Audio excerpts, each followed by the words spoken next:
Hello and welcome, Rangers, to Shot for Shot Analysis. I'm Joe. Here with me is my fellow Ranger. Hello and greetings. And today we're going to be analyzing the shot where Bulk and Skull basically just look outside and Skull shouts, "That's a lot of air!" And they start basically trying to go to each other. You go first. No, you go first. This shot leads into, well, for one thing, we've got the two guys who are numbskulls, but it leads to Kim telling them, you might want to slip those on, pointing to the parachutes. What she ends up doing there is something that she does that after Aisha tries to get their attention, saying, hey guys. So the thing with this scene is it shows really the growth in the relationship between the Rangers and Bulk and Skull. How there was a bit of an antagonism before. There was a deep-seated dislike between the two groups. And over time, the dislike has faded, and there's a genuine warmth and affection. Kim genuinely is worried for them. It's a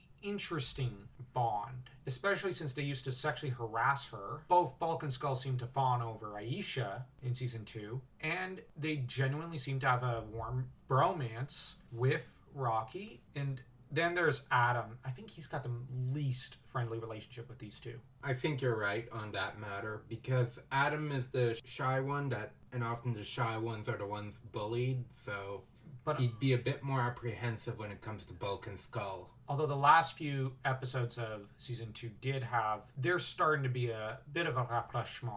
Billy used to be the least close to them. In season 2, it got weird. He seemed to start having a bit of a friendship with them. And it was genuinely funny sometimes seeing them on screen together. As to Rocky, he just seemed to laugh at them a lot. And not cruelly, just he seemed to find them genuinely funny. Such as with the one crystal ball reading lady, or the psychic. She was just obviously scamming Bulk and Skull. That said, as to Tommy, he started off a little antagonistic with them because, well, they were going after his girl and sexually harassing her. No guy likes to see that. Until he seemed to have become fairly friendly and even laughing with them and laughing at them, sure. If we pay attention, a lot of his remarks later in season 2 seem to lose a lot of bite until he's joking with them and even hanging out with them.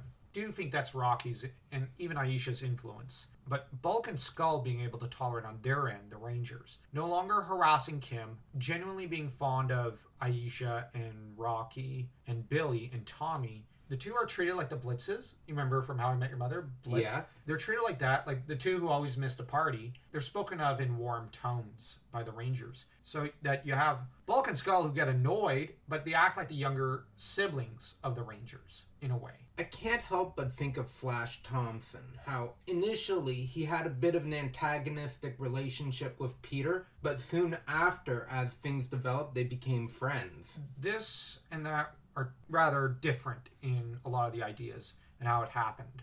Peter bullied Flash intellectually and demeaned him, but Flash in turn demeaned Peter and smacked him around and humiliated him in front of girls. And while Bulk and Skull kind of tried that, the difference is Flash softened up a little more swiftly and with less writing done to it because, well, the writers were lazier when it came to getting it done, whereas Bulk and Skull was more gradual. And yet, it's constrained to a shorter period of time in universe, which is so weird. The mentality behind the two sets of characters, I think, is kind of different. Because a lot of the writers would bear a lot of hostility towards Flash Thompson in later years. Bulk and Skull were not the subject of hostility. Kimberly Hart was in later seasons, as seen in Zeo and further on. Especially in Forever Red, which has the characters speak contemptuously of her and almost even go as far as to slut-shame her and Tommy, which is rather ridiculous. Here, though, we just get a sense of Bulk and Skull as just being more pals. The Rangers are obviously interested in making sure they don't go splat. Bulk and Skull, though, will end up in time jumping,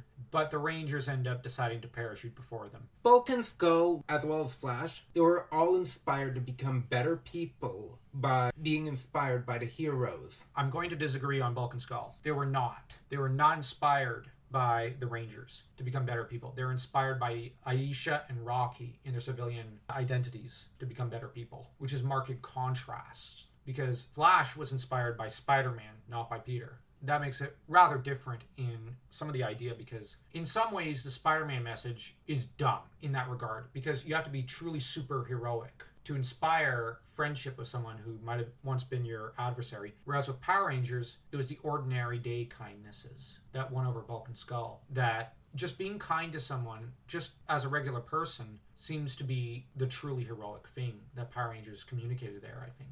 Hey, I'm a Spider-Man fan. I'm a classic Spider-Man fan. But I think that this was better handled in Power Rangers, in a way. I don't deny that. But I think that the Rangers, as Power Rangers, had very little influence or effect on Bulk and Skull. Next to none. They were not inspired at all to be better people. They wanted the glory of having discovered the Power Rangers' secret identities. And they wanted the fame that came with the Rangers, not the heroics. They weren't seeing the heroism. But it's when Aisha and Rocky come along and start showing genuine basic human kindness that they start to aspire to be better people. Yes, I don't deny that they wanted to get the glory and the fame. Did they like the Power Rangers? Yes. Yeah, but that did not push them to be better people. I would argue by the time, let's say, they do really heroic stuff in season 2 and at the end of this movie, it's more linked in some ways to the Power Rangers' secret identities. Yeah, it's more those ordinary day kindnesses that won them over, which I think is rather Tolkienian almost in the philosophy, that it's your average person who truly works wonders rather than the supposedly flashy Napoleons or whatever of the world. Hey, I'm not knocking the great men of history. No, let's give them all their due.